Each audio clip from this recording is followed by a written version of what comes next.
This is your time of the day to learn a little bit of something about the law while you enjoy your lunch. One of the largest practice areas at our firm, Scaringi Law, is family law, divorce, support, custody, and adoption. Today I would like to talk about divorce. A big part of most divorce cases is the distribution of marital assets between the divorcing couples. If there are marital assets that will need to be distributed, they will need to be distributed before a judge will enter your divorce decree. Divorcing parties can either agree on the distribution of their assets between themselves, or if they can't, they must take their case to a divorce master. The divorce master, after hearing on the record, will decide which assets are marital property, will value those assets, and then will distribute those assets according to some factors set forth in the divorce code. Your first goal in a divorce case is to always try to reach a settlement with the other party, so long as the settlement agreement is fair and reasonable. If you can accomplish a fair settlement, that will save you a lot of stress and anxiety and attorney's fees. If you and your separated spouse can't agree on a settlement, then you'll have no choice but to go to court. And this is when divorces become more expensive to the parties and more stressful to the parties and to the attorneys, by the way. So while it's always worth trying to settle your case, if you can't, you need to prepare for trial before a divorce master. Some of the more difficult and costly types of divorce cases are those in which one of the assets is a closely held business that either you or your spouse own and operate individually, or maybe you own and operate the closely held business jointly.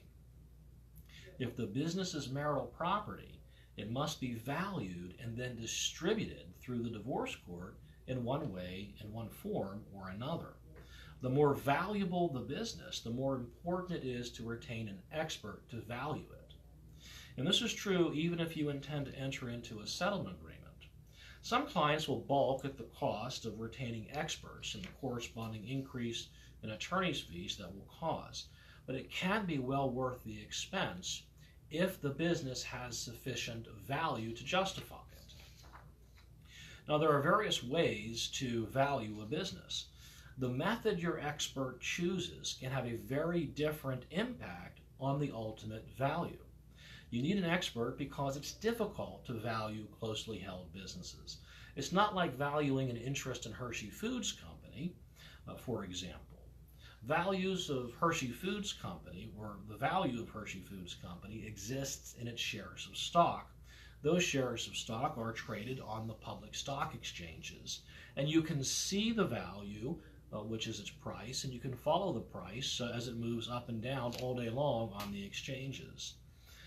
There is no such thing involving closely held businesses that are not traded on public exchanges.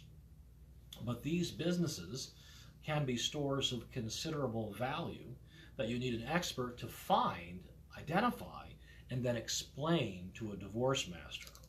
So if you're involved in a divorce and the divorce involves a closely held business, you are well advised to retain competent counsel who will recommend a competent expert. We've been practicing divorce law here at Scaringi Law since our inception. We have in our firm one attorney who is the former divorce master of Dauphin County and has over 30-some years of experience in family law. We have another attorney in our firm who has over 50 years of experience in family law. Family law is something we take very seriously at Scaringi Law. If you have questions about divorce, family law, valuing closely held businesses, feel free to give us a call at 717-657-7770. Well, that's about all the time we have today for your Scaringi Law lunch break. I hope you've learned something about divorce law. Hopefully, you'll never need us, but if you do, we're always here to handle any family law needs, including divorce. Well, I hope you enjoy your lunch.